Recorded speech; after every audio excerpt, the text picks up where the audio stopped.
Hello, and welcome to Wednesday night's Hotline Live with Record Hello, Sport. Daniel. Hi, guys. Hey, Daniel. There they are, the Neville brothers together. Listen, it might be hot with there. It's not hot here, that's for sure. It's roasting in here, actually. Aye, definitely the hotline with this sitting the heat on. I'm sweating in here, Ask the Mick. producer to turn the heating down in here. You two are sitting in their shorts below that desk, aren't they? I've actually overlayered here, haven't I? I've overlayered. They're sitting with their Crocs on, the two of them. I can see it. Mick, you're obviously at Celtic Park tonight. I had a Celtic Dundee Hold on a second. Hold on, Daniel, hold on. Go on. This can't go unchallenged. Mick, Yes? are you telling me that when you go on your holidays and that, You wear do Crocs? you wear Crocs? No, I'm saying you two wear Surely Crocs. no. That's not a chance. I'm not at that stage yet. I'm too stoned from Crocs. I'm trending in the right direction right enough.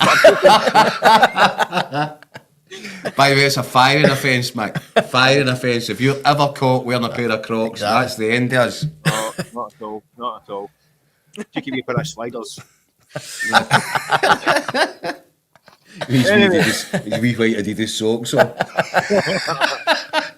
Right, Mick. Daniel, sorry. Carry on. Yes. Celtic Dundee United tonight, Mick. It's been a strange few days for Celtic with Brendan Rodgers' comments. I don't even know where to start with it, to be honest. I mean, big night for Celtic, I guess, in many ways. Indeed, I think most eyes will be on the kind of crowd tonight. See what the reaction is to this little kind of festive tiff that's kind of broken out of nowhere. Historically, there's a section of Celtic fans who respond really well to get told what to think and what to do, don't they? So I'm Kieran the chants from the minute one and all the big banners and all that stuff. So it'll be interesting. Yeah, it's in terms of the game itself, this is a difficult game for Celtic. A bit of a 3-punch Dundee United. They've been doing brilliant, haven't they? I mean, they've had a cracking season. Jim Goodwin's done a brilliant job. Interesting his comments about perhaps hinting about rotating his team a wee bit.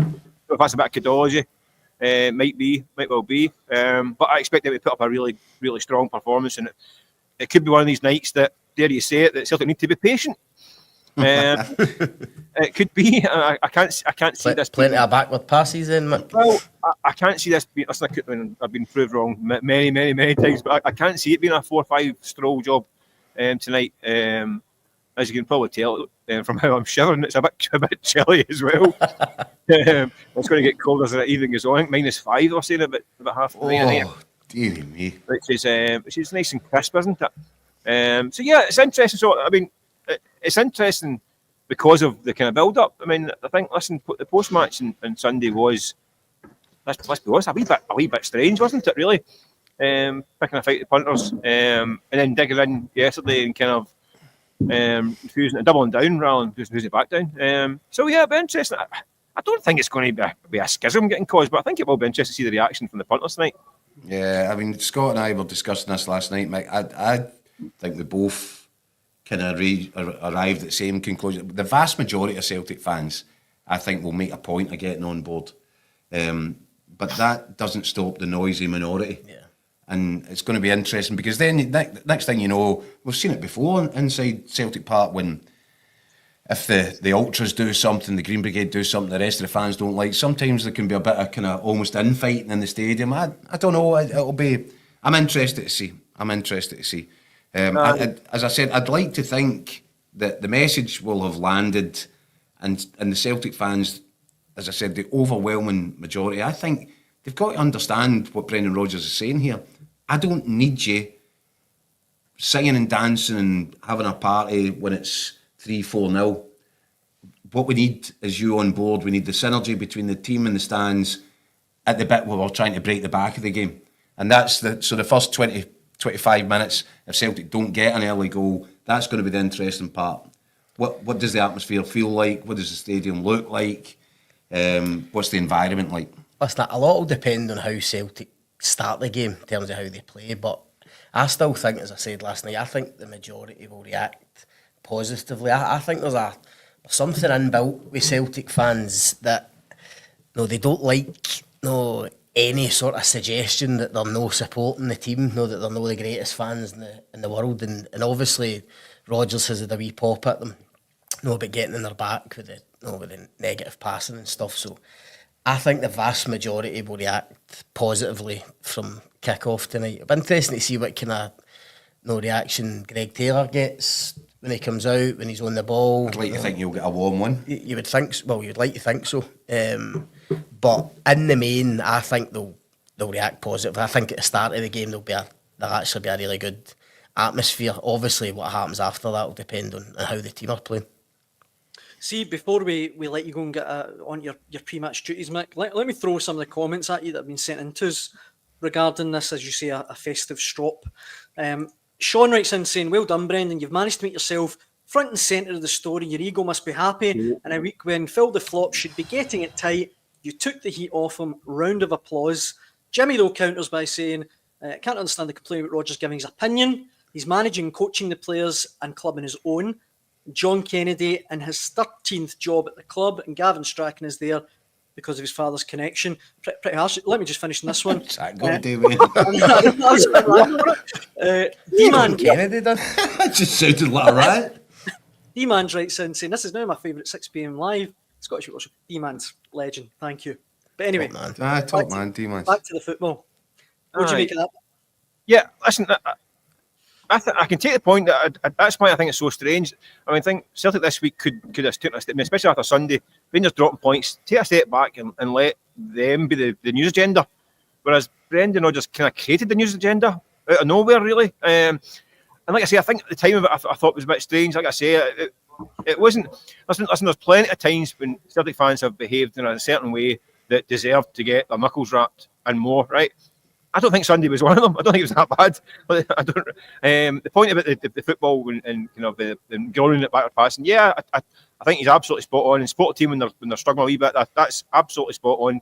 Timing, I thought was really strange because Celtic could easily take a step back and let Rangers be the focus, having dropped points to go home again. The gap being wider than it was before Christmas. It didn't set an agenda. It didn't have to be set really. I thought it was rather strange. I tell you a strange anomaly, Mick, and obviously you were there, but I spoke to a Celtic fan who was in the stadium on the day, like you said, he didn't think it was anything, it wasn't savage and it wasn't toxic, far from it. He actually felt, because there was a bit of moaning and groaning and grumbling, that the players sort of heard it, took it in and actually responded to it. And it was after that they started saying, right, we better get a finger out here. They raised the tempo, they raised the aggression levels, and that's when they started to go on to dominate the match. Is that the way you saw it? There was a response to the grumbles. I'll be honest with you. I didn't even notice any grumbling, really. I mean, after half an hour, it was a wee bit tetchy, but listen, I've seen that a million times. This place and at Ibrox and other places. Mm-hmm. Certainly weren't good. Listen, there's 60,000 people in this ground, right? That's a small town, right? That's the size of a small town. They're going to get a portion of them who are grumpy, moany. Every football team in the world has got a section who are never happy, and they're only happy when they're moaning about something, right? So after half an hour, they haven't scored. You do get the odd kind of, and you get that every week, no matter how well they're doing, right? But it wasn't anywhere near noticeable that it was like, I remember getting to half an hour, I thought, so remember looking a bit more comfortable here. It was that period you think this could get tetchy, and then Celtic scored. So it was a very fleeting kind of moment when it might have got a bit tense. It didn't, but it certainly wasn't anything that stood out of the norm. That's for sure. That's why it was such a surprise after the game. I mean, like I was sitting off there at the boys. I said to in the press room, I said, listen, keep the manager talking here. We've got a lot of face to fill tomorrow. Then I filled a pull out with the comments. It was completely out of the blue. So yeah, I just think it's a wee bit. Listen, I think nothing Brendan Rodgers does is unintentional. So I don't know if he's trying to just give his squad a kind of a wee cause to kind of get them go through this next period. He is trying to take a bit of heat off because he knows this period is going to be hard in terms of games. They are going to be a bit kind of scrappy, and it's going to be a kind of grinding out period. So I think there's a method to it. I just think that it might have been slightly ill-timed and misjudged. But we'll see. Listen, should they win 5-0 tonight, then his message will have hit the mark completely. So who knows? Tell me this, Mick, because I noticed, and again, it was, apropos nothing much at all. He did throw in when he was talking yesterday about, the pitch. He wasn't specifically talking about Celtic Park, but given that the game that he was responding to was at Celtic Park, what's it looking like tonight? Because it seems to be that this time of year, over the last 2-3 years now, has a wee moan about it. He has a moan about it, but the pitch itself, it isn't in great nick at this time of year. It's actually, I asked about this 2 weeks ago, because I knew that the 4 home games out of 6, and I asked him about it. I said, are you concerned about it? Because last year it was terrible last year, and it really affected the way they played. And he said, no, it looks as though it's holding up a bit better. And I think, in fairness, it does look like it's holding up better than it was 12 months ago. It's still, I don't think it's pristine at the moment. This is the 4th game in a fortnight on it, or so a fortnight. So I think it is feeling the effects. So it's not perfect, but it's not as bad as it was this time last year. But it does have an effect in the way he wants the game to be played. Yeah, but listen, this is Scotland and it's January, so I mean, there's not. You can only spend so much money on a pitch in Scotland in January. I mean, so it's unfortunate. That's just the way it is. See, just before we let you go, Mick, Lynchy writes in saying, any chance talking about Dundee United? You mentioned it. I know you did. That's what I was going to say. You mentioned it at the top. By the way, we've even, have you noticed in the studio, we've got Celtic colours on this side, Dundee United colours. We're all encompassing. So yeah, let's talk about Dundee United. Yeah, look at that. You don't get that another Tuesday. But I was going to say, Mick, there are only 3 defeats in the last 16 games, Dundee United, which includes avoiding defeat against Celtic and Rangers. Sam Dalby's got 9 goals. They're under no pressure. I think this is going to be a hard night for Celtic. I said that right from the start of the show. Yeah, I think this is a really tricky game for Celtic. The one thing you know is that listen, they've got a goal on them, which is what you need to climb the league in this division. But they can be really well organised, and if they want to kind of kill a game, Jim Goodwin knows that he can do that as well, and really frustrate. When the game at Tannadice, they kind of really kind of they sat deep and they kind of worked really hard and made life really tough for Celtic up there. It's slightly harder to do it here, I imagine, but you know they will be able to try that anyway. So I think they will try and frustrate. Like you say, and if you're Jim Goodwin, you're sitting in that changing room thinking, listen, get to half an hour and they might see it turning. So yeah, I think it's okay doing it. You're right in terms of the home games against the Old Firm, but I think even more importantly, they'll use probably the template for Ibrox where they get a draw. Yeah. Where they were, Rangers were poor that day, but a lot of that was down to how Dundee United set up. So I'd be surprised if it's not the same kind of shape tonight, not to try and frustrate them, as you say. Yeah. If you can do that successfully when you know Dalby's got a goal in him at the other end, then it gives you it gives you real encouragement to hope that you can get something even going to places like Celtic. I also think Jim Goodwin will be smarting a little bit. He wouldn't have seen that performance and result coming against Hearts at the weekend. And so even, see if he'd won that one and they'd kept on clicking away, nice, going really strong in third position, then maybe he would have rotated more of a mind to think, I might rest a couple of guys, I might, see what the energy levels are like for going to Celtic Park. I think he might be less inclined to do that tonight, just to try and see if he can get the momentum back up and if he can get a result, if he can get a point, then, that's a terrific result for Dundee United. If he can take 3, well, I think that'd be astonishing. I don't expect that to happen, but I think United will go there with their game face on tonight, looking to, represent themselves as best as they possibly can. I think I think tonight you can take it away that tonight is I can say the free punch. I think they're a good shout now for finishing third. Mm-hmm. I think they're right in the mix for that third place. You look at what's happening at Aberdeen; they're going off a cliff. Whereas United have kind of just started nice and steady, chipped away, picked up points, like you say, built up momentum, but not creating dramatic headlines and all that stuff like Aberdeen did. And they just kept steady progress, and they're now in great shape. And they can afford to have bad days like the weekend there, because you know that it's just a bad day. It's not like the rot setting in, or it's going to shift momentum, because they have had some results that didn't go their way this season. They bounced straight back as well. So I think they're right in that fight for third, which by the way, a few weeks ago we would never believed. I think they're heavy favourites for third now, Mick. I really do. I don't know about heavy favourites, right enough. But I think they've definitely got they're definitely going in the right direction and trending. Whereas Aberdeen are going off the other direction, aren't they? If they'd beaten Hearts at the weekend, they'd be 3 points behind Rangers.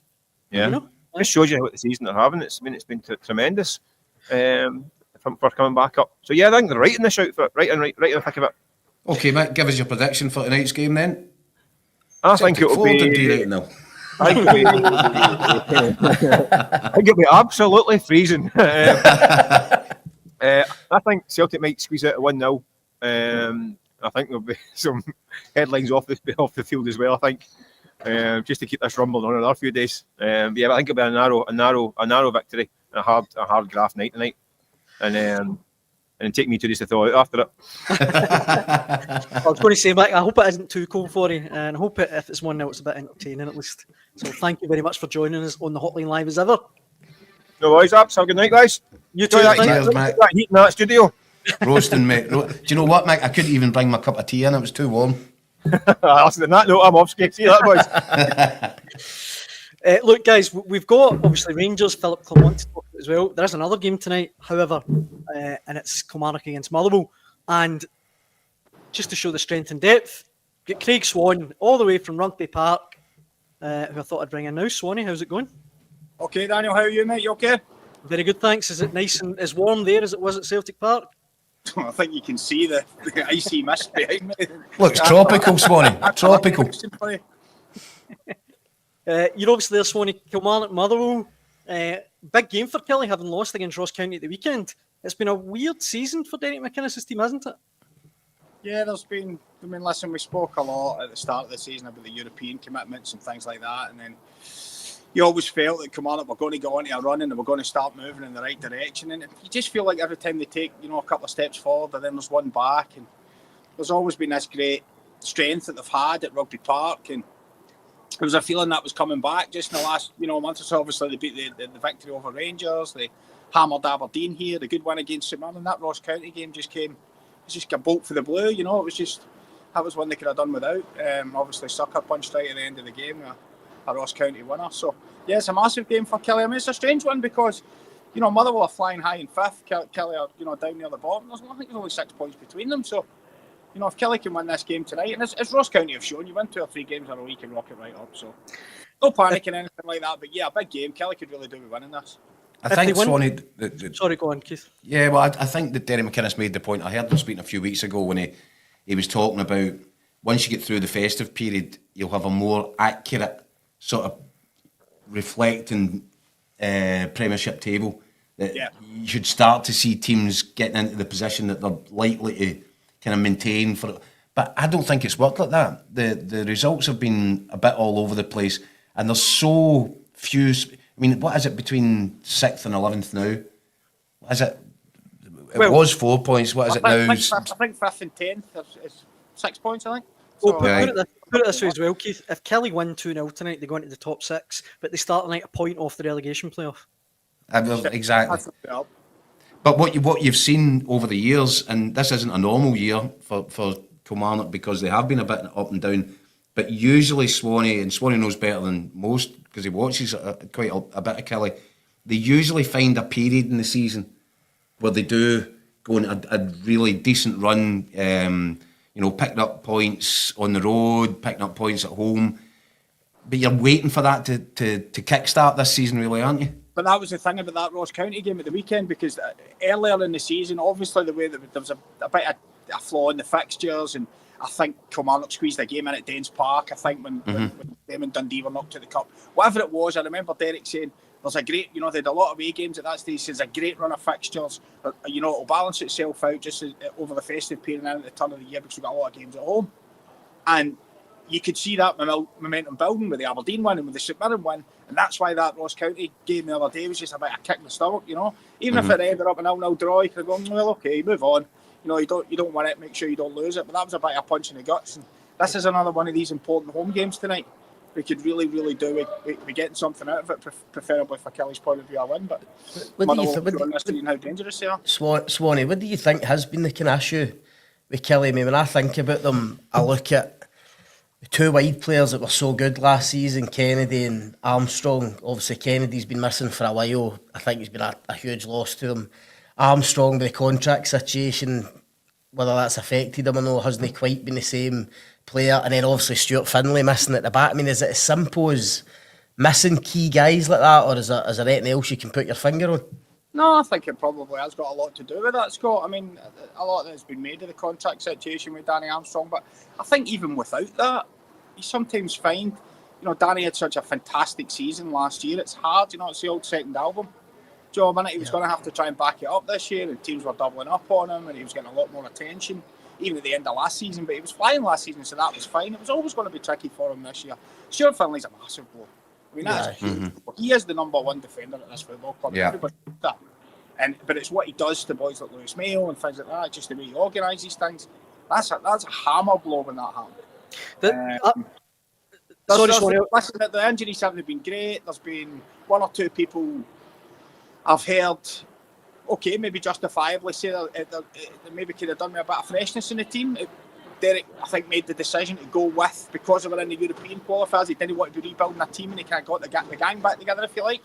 And maybe there's a case for a wee bit more freshness in there, but I don't think you can argue we go with those boys again after what they did last season. I think they've just been hit at bad times, injuries to key players, and then also there was a period in the season where very un-Kelly-like, very un-Derek McInnes, they were just losing terrible goals, which is just not like Kelly, and that knocks your confidence as well.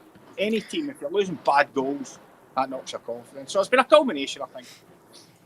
I know Motherwell obviously are without Lennon Miller now, I think, for 6 or 8 weeks, but they're still dangerous opponents. I mean, they obviously took the draw against Rangers, beat Aberdeen at the weekend.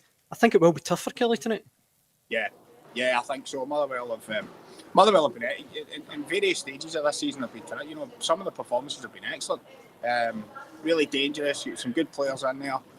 And Stuart Kettlewell, a great example of a club sticking by a manager, because last year he was there was a lot of fans wanted him out. After the rescue act he did to start with, and then I was going on that terrible run, and he's really sorted it out, and they've been doing brilliantly this season. They really are. Obviously the semi-finals of the cup as well, but it's going to be tight. We saw the game at Fir Park just prior to Christmas. Obviously, you had the controversial red card that night for Dan Casey, and the game ended up 1 each. I expect it to be just as tight tonight. Swanee, in fairness to yourself, you were in this studio not that long ago, and we had a very similar conversation with David Gray, and I think we both agreed at that point it'd be great if Hibs just didn't panic, give him just a little bit more rope, let him see what he could do, give him up to Christmas, and you were spot on with that. Look what's happened there. So yeah, and Motherwell, Kettlewell, another good example of it. Listen, see before you go, any word down there about Danny Armstrong Hearts, because it seems to be gathering a bit of pace. Yeah, it's certainly doing the rounds. I mean, there's all manner of clubs looking at Danny Armstrong, obviously. But whether it happens this month, I don't know. That's the God's honest truth. I don't think any of us know what's going to happen exactly this month. I suspect it may go on at the end of the season, but because Kilmarnock will want a fair sum for him, I would imagine. And whether Hearts are prepared to pay that out, because there's going to have to be a lot of changes at Tynecastle. I think we all agree that there's going to have to be a bit of turnover there again, and whether they want to be doing money in when they can be getting a player for free in the summer is a question that only Hearts can really answer. Maybe not, because I don't think Kilmarnock are not going to roll over. They make that very clear. I mean, that was the situation last summer as well. You'll have to pay what they think he's worth, and then it comes down to what Kilmarnock think he's worth between now and the end of the season. And given the position Kilmarnock are in at the moment, and given the fact you touched on the importance of him and Matty Kennedy, I could see him probably staying. Just finally, Swanee, your prediction for tonight? How do you think it'll go? Cigarette paper stuff, isn't it? I mean, it's... I don't know. I could see it being tight again, just like it was before Christmas, and it wouldn't shock me. Is there a fence I can sit on if it was another one? Nice one, Swanee. I hope it's not too cold for you, and I hope it's an absolute cracker as well. And you better hope that it's a strong fence after indulging yourself at the darts for the last 3 weeks. That's bang out order, Swanee. Don't take that. Move on. Swanee, thanks so much for joining us. As I say, I hope it's not too cold for you. All right, boys. Have a good night. Watch, Swanee. Watch your back, mate. Oh. We get moved on. Getting moved on. Cheers, Swanee and his assistant there. Brilliant. I think that will be quite a good game tonight. He makes a great point about Stuart Kettlewell. Aye. Daniel, I've thought this for a while, and I think Stuart Kettlewell is emerging as a real quality young manager. Honestly, I mean that, and it's not just. I mean, what the job he's done in terms of, if you take out the Rangers and Celtic games, just having Motherwell competing, when you think of the resources that they've got, the players that he's brought on, the young players, Lennon Miller, Ewan Wilson, the kind of gems that he's unearthed. You look at Maswanise, the impact he's made this season. To signing, by the way. Unbelievable. But honestly, I've watched this Motherwell team go to Celtic Park, go to Ibrox, the games at Fir Park against the Old Firm, and I always think it's a brilliant gauge a young manager is whether they can come up with a game plan for that 90 minutes to cope when there's no way they should be competing.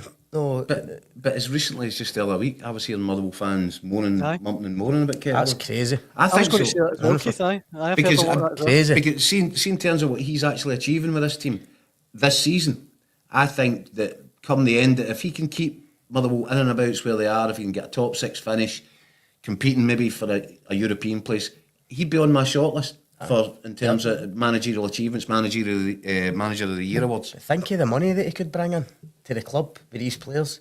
Lennon, Miller, Wilson, Maswinisi, there's one or two others there that are young enough with the right profile that could end up making them a right few quid. Honestly, for a club that size, I think, if Motherwell fans are complaining about Kettlewell, it's just madness. Absolute madness. If they win tonight, guys, they go a point off Aberdeen in 4th. And with all due respect to Motherwell, what more do you want? What more can the guy do? I mean, Well, not only that, but with Aberdeen's current trajectory, and I know that obviously Jimmy Tilling's going to be busy in the January sales, and you're interested to see how that affects the second part of the campaign up at Pittodrie. But on the current trajectory, if you can move a point, you're on their shoulder. Aberdeen are in free fall mode just now.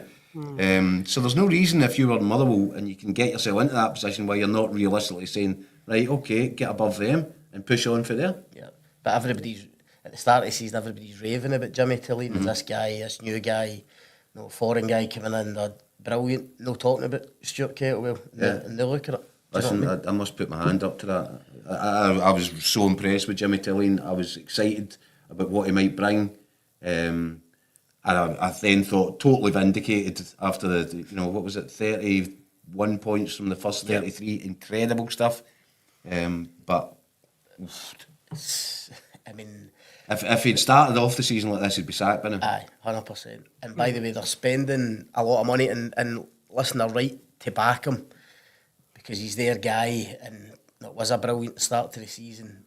But they seem to be backing him big, with serious transfer fees now. He's going to have to come on strong in the second part of the season. It has to happen for him. If it goes wrong, or it doesn't work out the second half of the season, as ridiculous as it might have sounded at the start of the season, he's going to be under pressure right away. another manager who needs a big second half of the season, guys, is Philip Clement. See, that's the kind of segue I'm capable of when I put my mind to it. He was talking today ahead of Rangers' trip to Dundee tomorrow night. I think we can hear a little bit of the Rangers manager and what he had to say now. Hi Philippe. Any injury news ahead of tomorrow? Yeah, too much injury news. So sorry, break your infrastructure. Jack Butler will still be out. John Sutter will still be out. Liam Dallin will still be out. James Tavernier will still be out. Nana Casemiro will still be out, and Tom Lawrence will still be out. And Dujon Sterling is a doubt for tomorrow, so we will see tomorrow. How tough is this at the moment, Philippe, to deal with this injury list? Yeah, but of course there's no club in the world who's happy when there are so many centre backs in it, because it's a lot the same position that you miss players.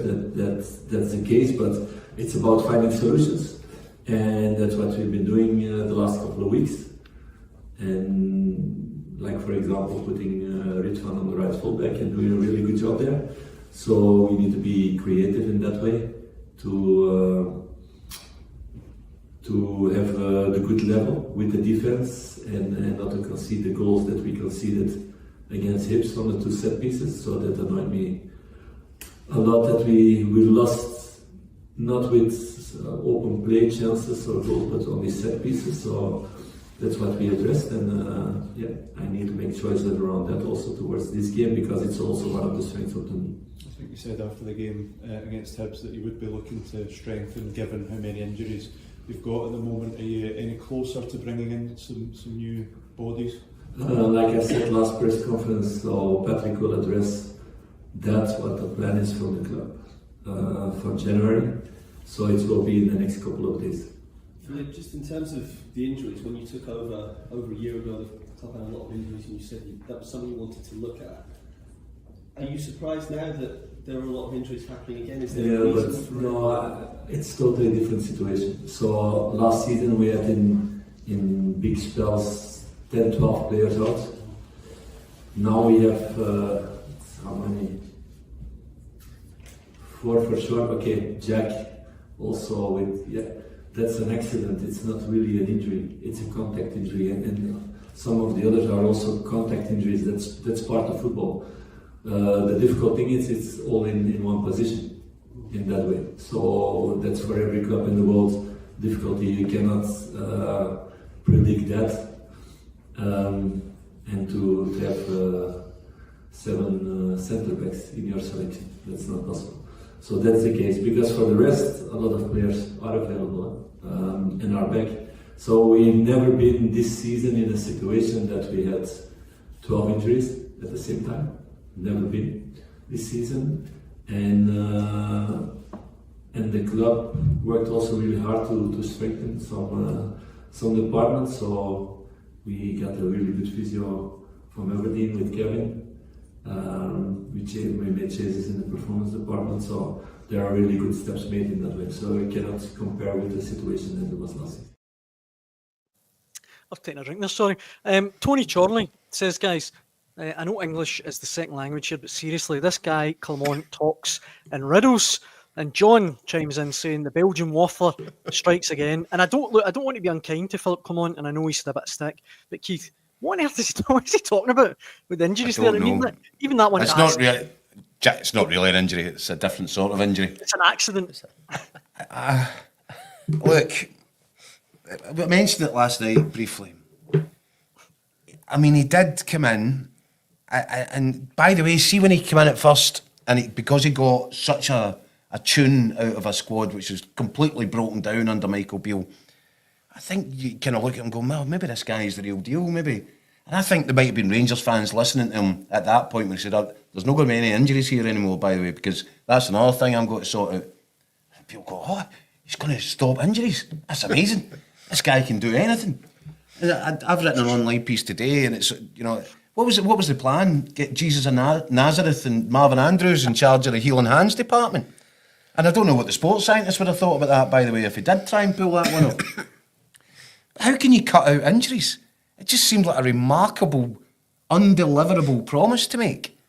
That's like they could have made changes to the medical and sports science department without telling everybody that there's not going to be any injuries anymore. Do you know what I mean? And now, right? So he's saying, we've got 4 injuries, 5 if you count Jack Burton, but that's not really an injury. That's something else. See, if you look back at this season with his new medical department, I can count 1, 2, 3, 4, 5, 6, 7, 8, 9, 10, 11. 11 guys that have been out for lengthy periods, right? Tom Lawrence is out for 3 months and back for 2 games and out for 3 months again. I think he's at 42 days just now. Cortez, just back, 82 days. Another one, fit for 2 weeks and then out again. Matondo has been out for 91 days so far this season. Yilmaz was 90 days. Casemiro has been out for 49. His season's over. Then you've got Dowell, I'm sure, was out for a period. Sterling's been out for, this will be his second injury layoff. Balogun, Suter, Tavernier, Butland. I don't know what he's talking about. I genuinely don't understand it. Where he does have a point, Daniel, is the current situation being all in one area of the pitch. And I think that's where you do need to sympathise a wee bit. Mm-hmm. Because, for instance, if you had the choice now of, no, don't want him to be injured, but if you had the choice of Desser's been injured and having John Suter available, of course he would take that, because up front he's got Egaman. Just for this particular period? He's got Egaman and Danilo, so they could cope with that, and they need, obviously, a centre-back, but no, for almost, like you say, it's pretty much an entire back 4, and your goalkeeper is out. No, and at least 3 of that back 4 are probably first picks, in Tavernier, Suter and Balogun.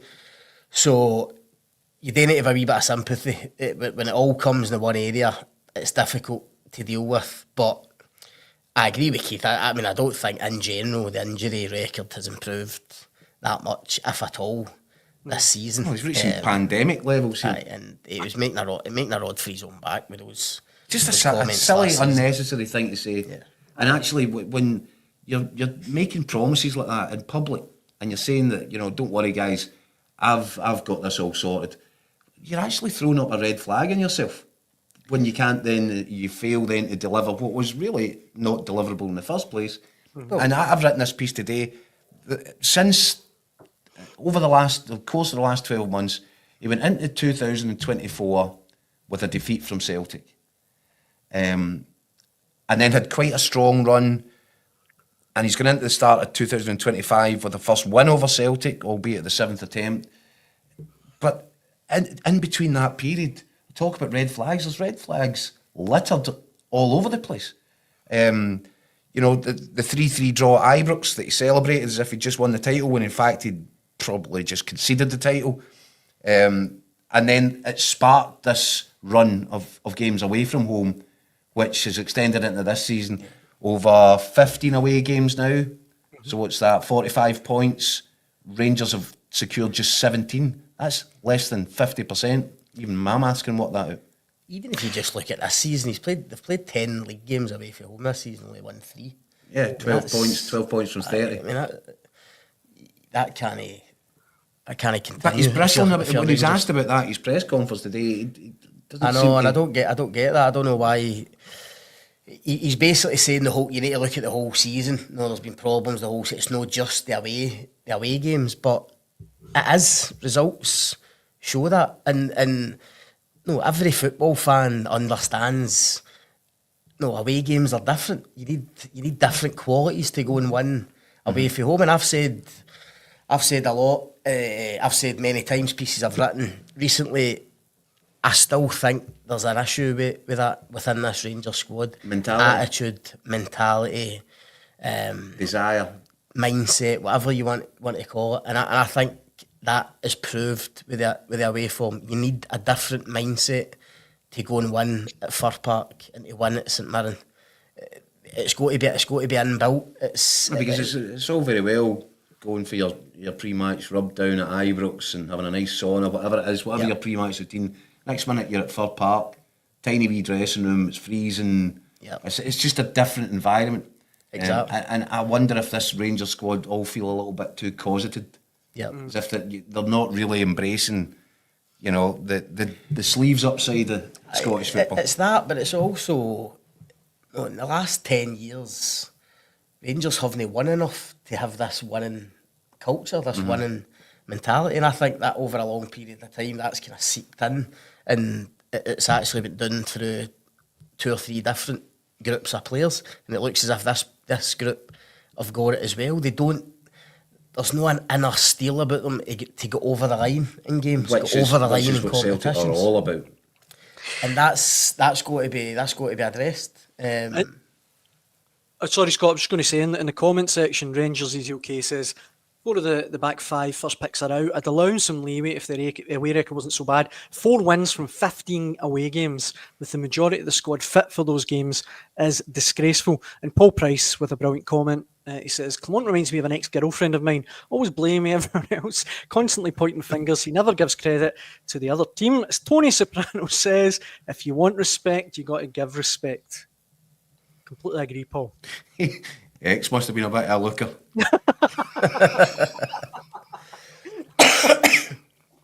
No comment. Yeah. Sorry, go on. What are you going to Have you not got have you got a question of another anomaly No, I was going to just- which might come to pass tomorrow night, and I was it's gonna- a really interesting one that I want to hear Scotty's answer. Oh, I was just going to mention, obviously, with Butland out, with Tavernier out, with even Raskin out now, I would imagine there's a fair chance that Yanis Hadji will be captain tomorrow night, which, again, would be a remarkable turnaround. 3 months ago, Certainly would be. number 7 jersey taken off him, playing with the B team. He's not the player we want. It's not even about the contract. He's just not the number 10 we want. And now he's captain. I hadn't thought about that. I mean, who are the contenders? Proper at the back. I mean, Proper, when he signed, we were told that he was a leader, previous captain at clubs. He was going to bring that. He was going to take over that Connor Goldson role. I'm going to give you two different questions, two different versions of the same question. One, what do you think Philip Clement will do? But two, what do you do if you were having that decision to make? Because I think it's a no-brainer. To make Proper captain or make Hadji captain? Make Hadji captain. To jump in, Keith, Rangers are the okay there, as you can see on your screen, saying that Proper will be captain. He got it in the final stages of the Old Firm game when Raskin went off. All right. Oh, that's a good point. Well, I was just about to say Proper, I think, will be captain. Was Hadji still on the pitch? Yeah, I think he was, wasn't he? He played the whole game, didn't he? Right. I'm with you, Keith. I would go with Hadji. I think Hadji screams, that it would be him. Oh, I think Hadji deserves it more than Proper, but I just think he'll want somebody. He'll not want his left winger being captain. I don't think so. Hadji spoke the other day about, he has captained. He's captained his country. He's one of the got a kind of group of captains for Romania. He's captained teams all the way up through his youth level. So it's certainly something that you. And I personally, if I was in the dressing room, I would look at him and I'd take more of Yanis Hadji being the leader of the group than I would do Robin Proper. That's for sure. I think Hadji's the type that would thrive with that responsibility. 100%. The same way, very, very similar way to Raskin has, actually. Yep. I think I've always said about Hadji, I think, although he's regarded as a kind of flair player, the thing I've admired about him most since he signed for Rangers was his hunger and his desire and his appetite, coming into Scottish football. And that's why, as we've said a million times, it was so surprising that he couldn't get in when Rangers really needed him at the start of the season. So I think the captaincy would suit him. I think he would take it on. I don't think there'll be an issue giving him it, but I think ultimately he'll go with Proper because he's probably more experienced. He's a centre back, and he's obviously quite vocal in an area of the pitch where they're short. A couple of comments there just before we finish, guys. Darren saying the board have let him down massively. Rangers let Beale spend 20 million in duds and Clement is having to deal with that.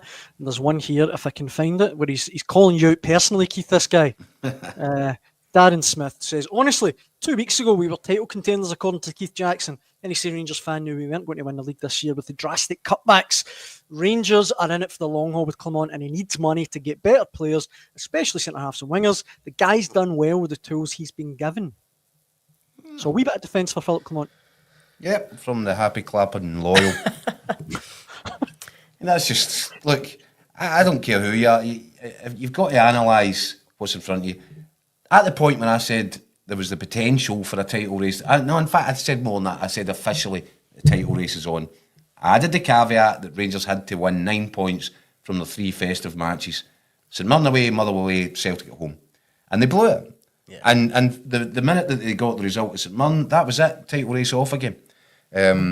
So that was fair. It was fair comment. Scott pointed out to me when Rangers went to Easter Road last week, had they taken those 9 points, they were playing before Celtic kicked off. There was a chance for Rangers to be within 3 points by the time Celtic kicked off. Incredible. So the possibility was there, but every time the possibility is there, or within touching distance for Philip Clement on this side, they blow it. And I don't know that many Rangers fans that are looking at this saying, "Oh, this is, this is exciting. This feels like an exciting time." And I have to tell you that having given Clement a great deal of criticism over the period, I have given him a bit of slack over the last few weeks because of the emergence of Rangers as an attacking force. And there is reason to look at that and think, is he moving in the right direction? Perhaps he is. Listen, I've tried to stick up from Daniel in the sense that, and one of the callers touched on it there, I do think he's been given a bit of a raw deal as a Rangers manager compared to 2 or 3 before him. I think he was sold a pup in the summer. I think he could have left in the summer when the Rangers board moved the goalposts in terms of finances and the direction they were going to go in with recruitment. I think he could have walked then. I think he would have thought about it, knowing the challenge he had ahead of him. I think he deserves a wee bit of credit for sticking around, knowing how tough it was going to be. The other positives, I suppose, you need to talk about are the emergence of Eagleman, who's been signed from absolutely nowhere. And at the start, when he came in, myself included, were doubting, is this boy ever going to be ready to play in Scottish football, because he wasn't even part of the first team training initially. But my God, he looks like a player now, and he looks like somebody that's going to earn Rangers a lot of money. I think Jeffrey's been a good signing as well for them. Similar type of story. He's at good age, good profile. They'll probably get serious money back for him when he eventually goes. So there are positives there, but there are some things that are indefensible. And as Jacko touched on there, that wee run of games they had leading up to the Old Firm game was a golden opportunity for them, and there should have been no excuses. And when I talk about indefensible, going to Fir Park and picking Kieran Dowell and Cyril Dessers and leaving guys like Eagleman and Cherny on the bench when you saw the impact they had when he was forced to put them on the second half, that has absolutely killed them and killed Rangers in terms of this title race. And I think whenever it is at the end of this season or even beyond, they'll look back on that and think, some big mistakes made there, costly mistakes. Last question for you then, Scott. Right? If they don't take 3 points at Dens Park tomorrow night, and Patrick Stewart is looking at the situation, and there will be a clamour, and you can imagine that walk from the dugout, because you need to walk down to that corner. You know what the reaction is going to be like for Clermont if they take anything other than 3 points. What do you do? I think you'll get to the end of the season though. I think you're right. No matter what. No matter what, Scott? Aye, I mean, unless it went Aye. horrendously bad with a big run of losing games. But nah, I think the Old Firm one's obviously bought him a good bit of time. I've said before on here, the board's, I know Patrick Stewart's come into it, but the board's instincts will be not to sack him because they've got rid of too many managers quickly, fairly recently. They want to try to stick by him. Obviously, there's Europe, where they're sitting in a decent position. Scottish Cup, obviously, we accept the league titles is gone. So I think he'll get to the end of the season pretty much no matter what. Do you think that'd be the right thing to do? No pressure, Scott. I do actually now. I do. I think I don't see.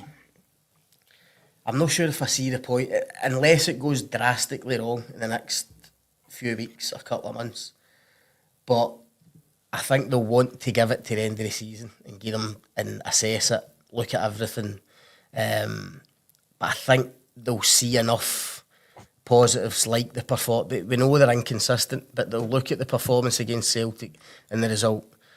They'll look at the emerging young players, Igamani being the main one, and I think they'll want to get to the end of the season. And I think they're probably right to do that now, to be honest. Time will tell. Obviously, the big game tomorrow night, and we'll be back tomorrow at 6 p.m. to preview it ahead of kick-off. I think that brings and look back at tonight's actions. Of course, very good point, Keith. That brings us to the end of tonight's show. But thank you so much to Michael Gannon at Celtic Park, Craig Swan at Rugby Park, Keith and Scott. It's always a pleasure. Cheers, Daniel. Good evening, Daniel. And thanks for watching at home. Cheers.